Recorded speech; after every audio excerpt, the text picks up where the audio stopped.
Biasness, power का misuse, backstabbing, harassment, favouritism जैसे किसी को नीचे गिराना, किसी को ऊपर उठाना, और रिटेलिएशन जैसे ऑफिस के अंदर ही एक दूसरे से बदला निकालना। ये कुछ कॉमन प्रॉब्लम्स हैं जिसे बहुत सारे लोग अपनी ऑफिस लाइफ में फेस कर रहे होते हैं। 78 डिस्पैच করে দিয়েছি সব আনন্দ না নিরানন্দ করে দেবো जिसे हम टॉक्सिसिटी या फिर ऑफिस पॉलिटिक्स भी बोल देते हैं। और कभी कभी ये इतना ज्यादा बढ़ जाता है कि लोगों की मेंटल हेल्थ इससे इम्पैक्ट होना शुरू हो जाती है और डिप्रेशन जैसे इश्यूज भी देखने को मिलते हैं। Just like toxic chemicals, a toxic workplace too can kill us. It can lead to heart attacks. It can and does increase our blood pressure. It reduces our immunity and makes us anxious, stressed and depressed. So चलिए आज की video में हम इसके solution को discuss करेंगे और मैं आपको एक 5 स्टेप मेथोडोलॉजी बताऊंगा जिसको फॉलो करके आप ऑफिस पॉलिटिक्स को मैनेज ही नहीं बल्कि उसे बीट भी कर सकते हैं।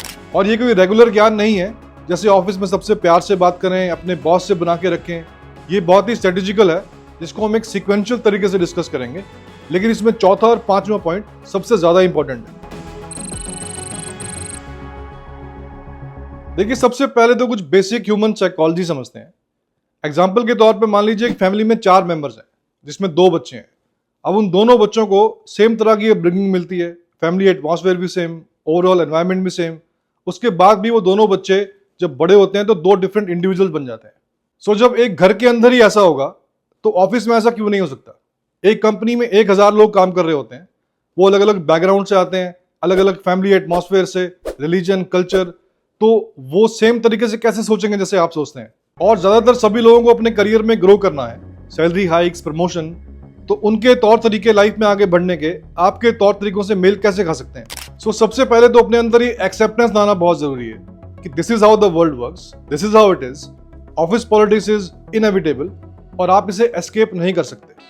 आप एक कंपनी छोड़ के दूसरी कंपनी में भी जाएंगे तो भी इस बात की गारंटी नहीं है कि आपको वहां पे पॉलिटिक्स देखने को नहीं मिलेगा। हाँ, डिग्री जरूर कम ज्यादा हो सकती है।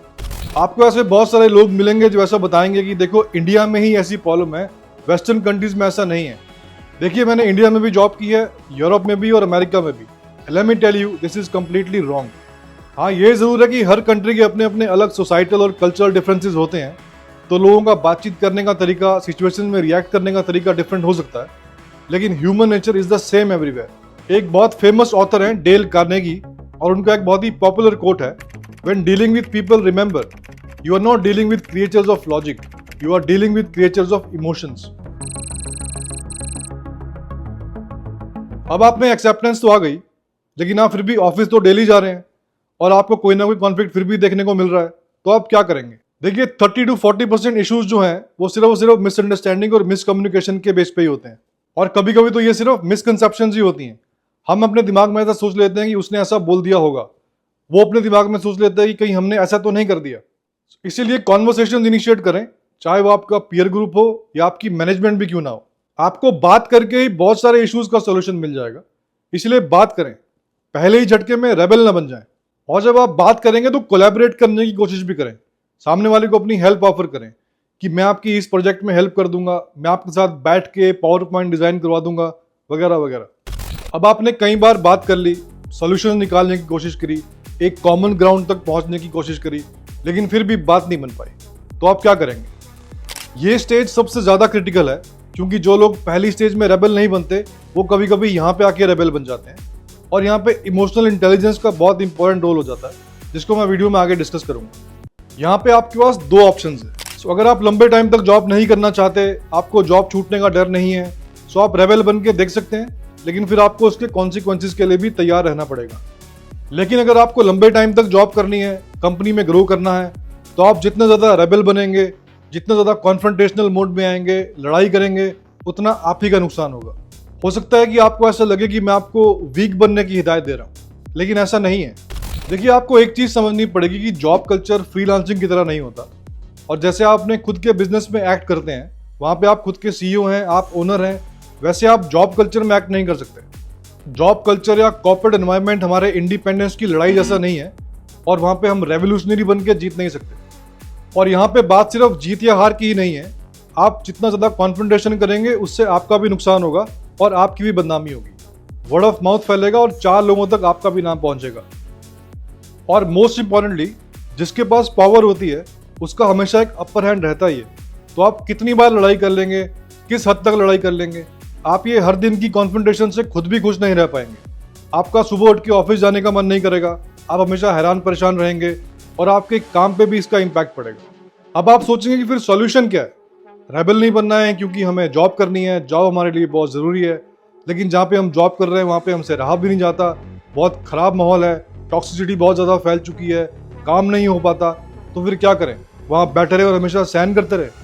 देखिए, मैं किसी को ये सलाह नहीं देता कि अपनी मेंटल हेल्थ या फिर वैल्यूज़ के साथ कॉम्प्रोमाइज़ करे, क्योंकि मैंने खुद भी कभी ऐसा नहीं किया। सो अगर सिचुएशन इतनी ज़्यादा ख़राब हो चुकी है तो आपको अपनी लिमिट्स डिफाइन करनी पड़ेंगी और आपको अपने अंदर करेज लाना पड़ेगा। इसका मतलब ये है कि you need to put your foot down, एक स्ट्रॉन्ग डिसीजन लें, अपनी टीम चेंज करें या अपनी कंपनी चेंज करें। एक बात हमेशा अपने दिमाग में बिठा के रखें कि आपकी लाइफ भगवान ने लिखी है, तो कोई इंसान ना तो उसे बना सकता है ना उसे बिगाड़ सकता है।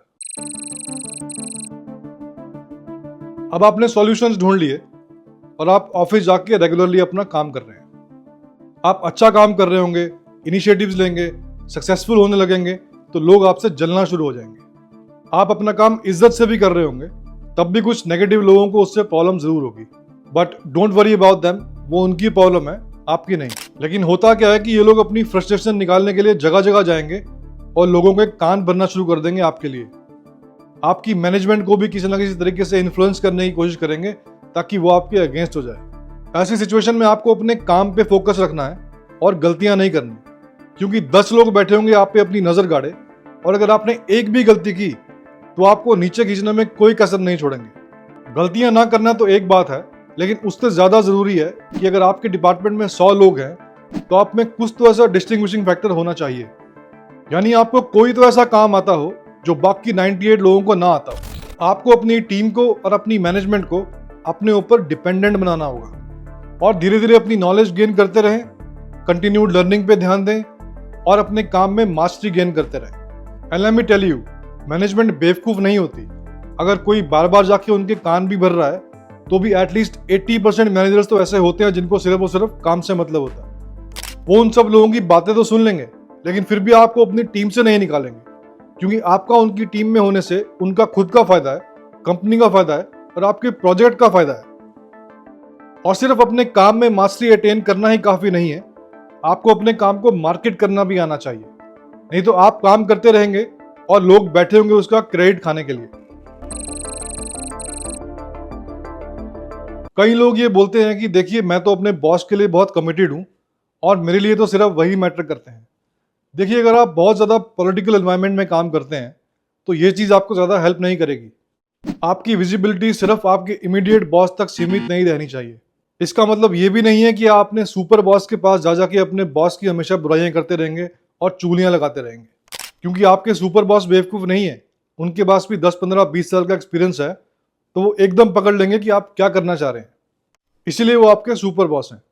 हाँ, अगर कोई सीरियस मामला है जैसे हरासमेंट का केस है या फिर कोई और बहुत बड़ा इंटेग्रिटी इशू हो गया है, फिर तो आपको डेफिनेटली अपने सुपर बॉस के पास जाना चाहिए और एचआर को भी इन्वॉल्व करना चाहिए।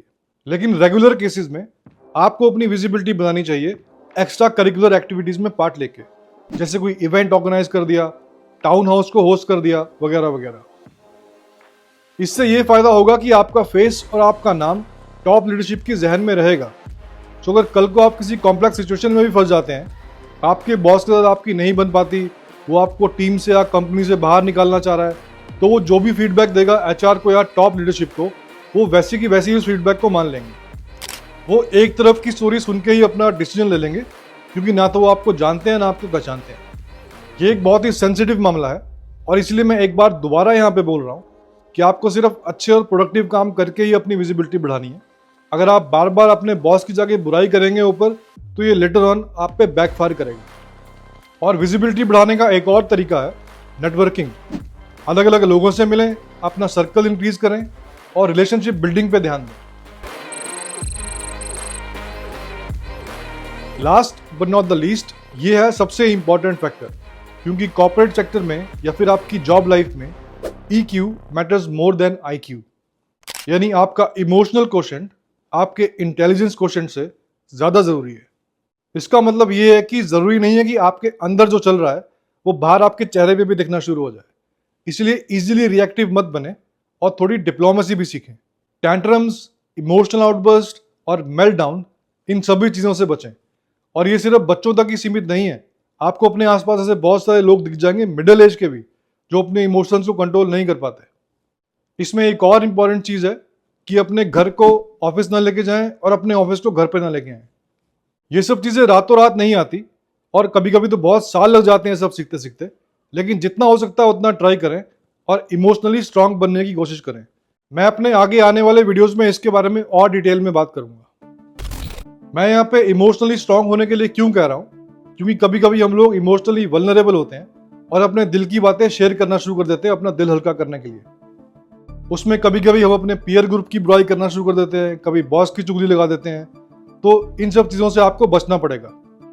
प्रोफेशनल लोगों से जितना कम पर्सनल हो उतना ही अच्छा है। और जब तक आपको किसी इंसान के ऊपर 200% यकीन नहीं हो जाता, अपने सीक्रेट्स और अपनी बातें उसके साथ शेयर मत करें। अपनी वीकनेसेस उनको ना बताएं, क्योंकि मौका परस्त लोग मौका आने पे इन सभी चीज़ों को आपके अगेंस्ट यूज करेंगे। इमोशनल इंटेलिजेंस में एक और बहुत इंपॉर्टेंट फैक्टर आ जाता है, that you need to develop a thick skin.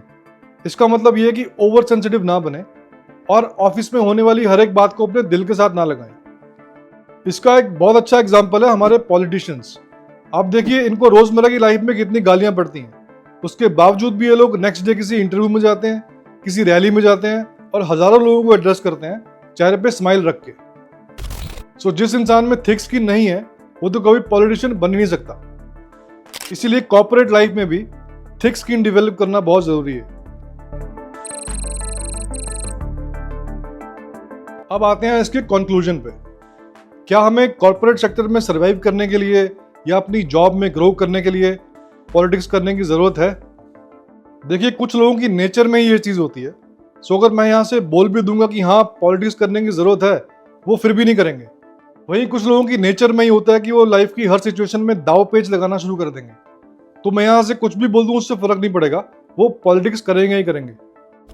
लेकिन मेरी तरफ से इसका सॉल्यूशन और बॉटम लाइन ये है कि आपको ग्रो करने के लिए पॉलिटिक्स करने की ज़रूरत नहीं है। लेकिन कुछ लोगों का ऐसा मानना है या फिर कुछ लोग ऐसी बात करते हैं कि हम तो बहुत सीधे हैं और हमें ये सब चीज़ें नहीं पसंद, हमको नहीं करना पॉलिटिक्स, हमारा सिर्फ काम ही बात करेगा। So let me tell you, ये भी सॉल्यूशन नहीं है।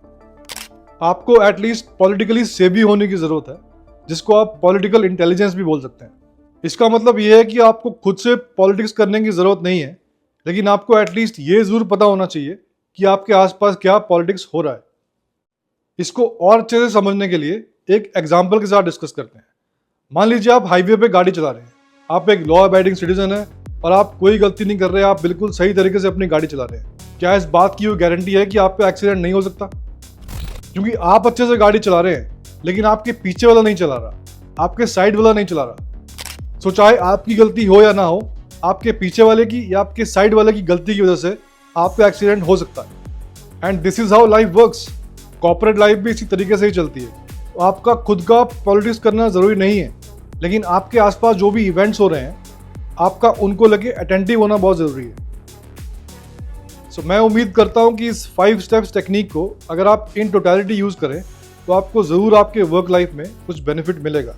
अगर आपके कुछ स्पेसिफिक क्वेश्चंस हैं तो प्लीज़ कमेंट सेक्शन में लिखिए। मैं आपसे मिलूंगा अगले वीडियो में।